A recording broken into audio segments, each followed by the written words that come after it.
Yo, j'espère que tu vas bien. Moi, ça va nickel, comme d'hab. Alors, aujourd'hui, on est jeudi. Demain, je vais te montrer mon entraînement SBD du vendredi, comme d'hab.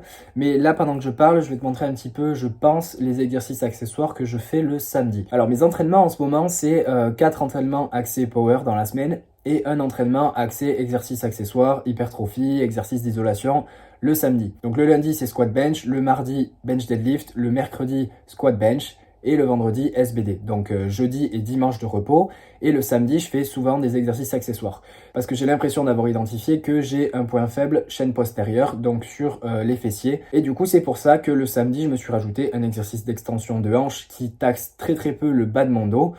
C'est pour ça que je fais pas plus de RDL ou de soulevé de terre jambes tendues ou de soulevé de terre tradi. Déjà ce genre d'exo là ils ont tendance à pas mal me taxer le bas du dos et cet exercice là d'extension de hanche à la machine il me permet d'avoir une énorme flexion et extension de hanche du coup sans avoir trop de stress au niveau du bas de mon dos, donc ça me rajoute pas énormément de fatigue mais ça me permet d'accumuler plus de travail au niveau de ma chaîne postérieure du coup. Je fais un autre exo aussi, c'est une extension de hanche sur le banc à 45 degrés, donc pareil il me démolit les ischios et les fessiers, surtout les ischios, c'est un truc de fou celui-là. Et donc en gros c'est de ça dont je voulais parler un petit peu.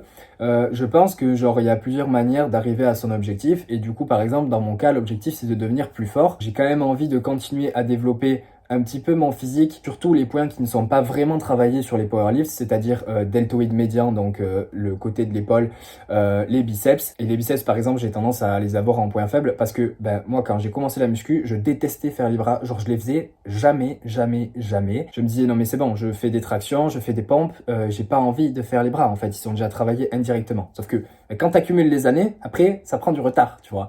Donc ces exos-là, tu vois, je le fais pour le côté esthétique, l'élévation latérale et les curls biceps. Mais je le fais aussi parce que j'avais remarqué que pour moi, l'approche ultra spécifique en mode zéro exercice accessoire, ça ne me convient pas. J'ai tendance à développer des douleurs au niveau des coudes et des épaules. Et du coup, il me faut dans la semaine un tirage vertical avec une protraction, un tirage horizontal avec une protraction, genre des exercices qui peuvent me permettre de bouger mon corps un maximum dans l'espace, tu vois. Parce que j'ai 4 bench dans la semaine, mes épaules elles sont constamment rétractées, abaissées, il n'y a rien qui bouge, tu vois, parce que c'est comme ça que tu es le plus efficient au bench. Et du coup, d'avoir à côté de ça des exercices qui me permettent d'avoir un peu plus de mouvement au niveau de mon haut du corps surtout, ça m'aide à être en meilleure santé et du coup, ça peut m'aider à mieux performer, du moins sur la durée, sur mes powerlifts. Parce que peut-être que je progresserais mieux ou plus vite sur mes powerlifts, sur mon bench par exemple, si j'avais pas d'autres exos à côté. Comme ça mettrait un maximum d'énergie sur mes powerlifts. Mais je serais en pièces détachées au bout de 2 mois. Et du coup, je pourrais plus faire les powerlifts uniquement. Donc c'est pour ça que moi, j'ai cette approche d'avoir d'autres exercices que les powerlifts dans ma programmation. J'aime avoir ces autres exercices-là. Donc ça, c'est un paramètre individuel aussi. Genre, j'aime faire les autres exercices. J'aime faire du tirage vertical, j'aime faire des tractions, j'aime faire des handstands aller-retour. Je trouve ça drôle en fait. Genre, je m'amuse quand je fais ce genre de choses. Et si je les enlève, peut-être que j'aurai plus d'énergie à mettre dans mes powerlifts, mais je prendrai moins de plaisir à m'entraîner globalement. Et du coup, je pense que je me donnerai moins à fond.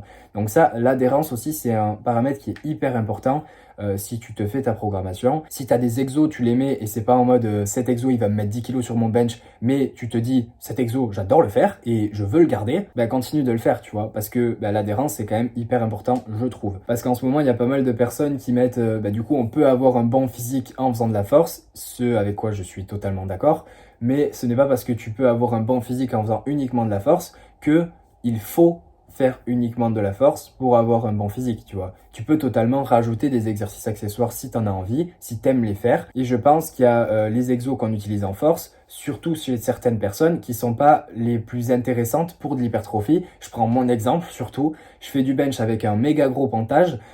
Ça, c'est clairement pas intéressant pour l'hypertrophie, tu vois. Genre, je réduis un maximum l'amplitude pour soulever plus lourd. Donc, bien sûr que j'ai pris des pecs depuis le début que j'ai commencé à bencher.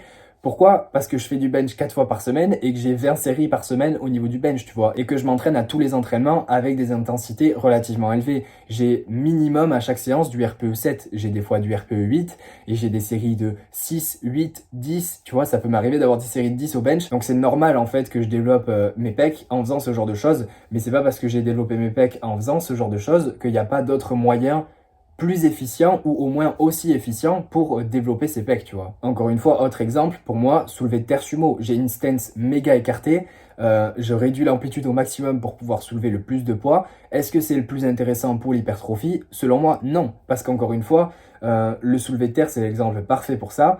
En gros, tu vas construire du muscle avec la phase concentrique et la phase excentrique d'un mouvement. Donc la montée et la descente. Au squat, tu descends d'abord ton squat, puis tu remontes. Donc tu es obligé de passer par la phase excentrique et tu es obligé de la retenir. Au deadlift, tu démarres uniquement par la phase concentrique. Et du coup, après, tu peux lâcher ta barre si tu veux. Et il y a quasiment personne qui retient sa barre en mode je retiens la phase excentrique. Quand tu as un objectif de force, ça n'a aucun intérêt de faire ça parce que ta rep, elle est finie en haut, tu vois. Tu vas pas t'amuser à gâcher de l'énergie pour la retenir. À part si tu peux pas la drop, la barre, tu vas la retenir, mais sinon, en général, tu la drops. Donc, pour l'hypertrophie, est-ce que, mon approche du soulevé de terre sumo 2 fois par semaine, c'est intéressant? Pas des masses, tu vois. Je serais peut-être plus développé physiquement au niveau de ma chaîne postérieure si j'avais 2 RDL dans la semaine que si j'ai 2 soulevés de terre sumo. Tu vois, parce que le RDL, tu retiens la phase excentrique et c'est vraiment focus chaîne postérieure, genre ischio-fessier. Tu as une amplitude de mouvement qui est plus grande et du coup, à terme, tu as plus d'hypertrophie due à ça. Donc voilà, même si l'objectif, c'est être plus fort et avoir un bon physique, il n'y a pas un seul chemin à ça. Tu peux être ultra spécifique, tu peux être un petit peu plus nuancé, avoir des exo-accessoires, avoir des variations. Il faut juste que tu saches pourquoi tu fais les choses et pas juste faire les choses comme ça, sans avoir d'idée derrière la tête, tu vois. Donc voilà, c'est à peu près tout pour ce côté blabla.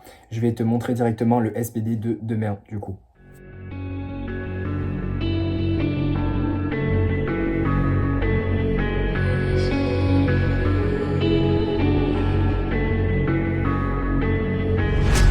Quiet's driving me insane. Silence rattles in my brain. Yeah, I gotta get away. Always waiting for the fall, so I built my towers tall, wandering through these empty halls. Break the cycle now, walls are coming down. I gotta make it out. Yeah, yeah, yeah, yeah. Look my fear right in the eye. I just wanna feel alive. I just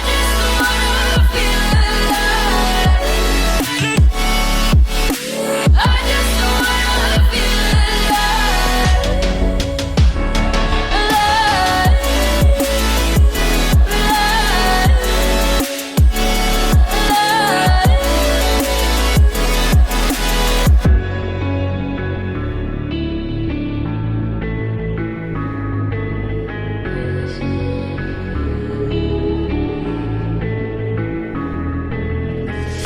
I gotta save me from myself. This emptiness, it hurts like hell. My good intentions let me down. I keep getting in my way. My stubborn pride will dig my grave. Please hit me hard with every step I take. Bon, du coup, là, on est le soir, donc je vais te faire un petit récap de mon SBD à froid, du coup, parce que j'ai fait mon SBD ce matin, j'ai fini à 15h à peu près. Je suis en train de manger un bol de céréales. Voilà, c'est des céréales Lion Wild. C'est vraiment très très bon.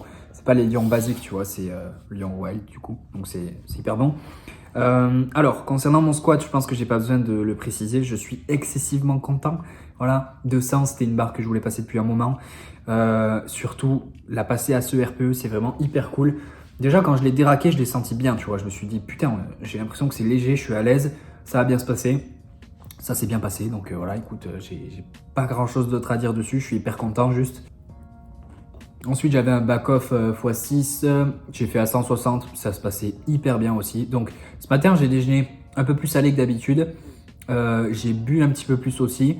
Du coup, quand je suis arrivé à mon squat, j'étais vraiment ballonné. Et je me sentais genre hyper compact, tu vois. Donc je pense que ça a joué un petit peu sur ma forme du jour. Ensuite pour le bench, je me sentais pas ouf. Mercredi, je me sentais pas ouf non plus. J'avais tendance à avoir un petit peu mal aux épaules. J'avais un peu de mal à exprimer ma force sur du lourd, tu vois. Et pourtant sur les back-off, genre sur les x9 que j'avais, ça se passait hyper bien là au bench aujourd'hui. Donc il y a peut-être un truc que j'ai du mal à faire encore sur du lourd, mais bon. C'est quand même 142,5, tu vois, c'est quand même cool. Et pour le deadlift, putain, je me sentais trop bien. J'ai tout fait en hook, tous mes singles en hook. Donc j'ai fait 240, 250, 260, j'ai fait une fois et j'ai oublié de filmer et d'ailleurs je l'ai fail. Donc au final tant mieux parce que si je l'avais réussi et que j'avais oublié de filmer j'aurais été bien content. Et du coup je l'ai retenté donc je m'étais dit non mais hors de question que je la fail une deuxième fois tu vois ou que je la retente pas parce que 250 elle passait vraiment bien tu vois. Et 260 elle vole vraiment genre la vitesse à laquelle elle monte hyper facile je trouve. Mais toujours ce problème de lockout genre je fais mon extension de hanche, tu vois, et là, tu as la barre. Et en fait, tu as mes hanches. Donc là, tu as la barre ici. Et je fais vraiment ça, tu vois. Je vais vers la barre. Sauf que ce qu'il faudrait que je fasse, tu vois, c'est tirer la barre et faire une hyper extension limite pour être sûr de la verrouiller. Parce que j'ai tendance à repartir vers l'avant, en fait. Donc ça, c'est un peu relou. Il faut encore que je travaille là-dessus. Parce que la 260 que j'ai fait, ben, en haut, j'ai lockout. Mais après, ben, je me faisais tirer un petit peu vers l'avant et du coup, je l'ai lâché, tu vois. Ensuite, tout le reste des séries que j'avais, je les ai faites avec les sangles parce que j'avais mon pouce qui s'arrachait complètement. Je sais pas si tu vas le voir là, tu vois, mais j'ai fait des trous pour faire sortir. Il y avait une espèce de liquide à l'intérieur, dégueulasse. Genre, ça s'est pas arraché, mais en fait, ça s'est énormément plié et ça faisait comme une ampoule, si tu veux. Et quand j'ai fait comme ça là, quand j'ai déplié mon pouce, je sentais quelque chose qui s'arrachait à l'intérieur, tu vois. Donc bah là, j'ai fait juste 2 petits trous. Je pense que ça va cicatriser assez vite. Mais du coup, j'ai préféré faire tous mes back-off avec les sangles, histoire d'éviter de m'arracher les pouces. Mais sinon, honnêtement, dans l'ensemble, très très bon SBD, je trouve. C'est le meilleur SBD que j'ai fait de ma vie parce que j'ai fait plus de 600 total. Donc, c'est sur du Matos Fitness Park. La barre de deadlift, elle plie de ouf et du coup, ça m'avantage pas mal sur mon sumo. Mais c'est quelque chose que je vais essayer de reproduire sur du matos plus camp spécifique, on va dire. Déjà, quand je reviendrai chez moi, j'espère que je vais être capable d'avoir quelque chose d'assez similaire à ça. Mais c'est quand même très encourageant pour la suite, je trouve. Donc voilà, j'ai pas grand chose d'autre à dire dessus. Ah, ces céréales, elles sont trop bonnes. Bref, j'espère que tu auras aimé la vidéo. Si tu as aimé, mets un j'aime. Commente pour me dire ce que tu en as pensé. Je te dis à la prochaine. Reste positif. Peace. Ça passe. Putain.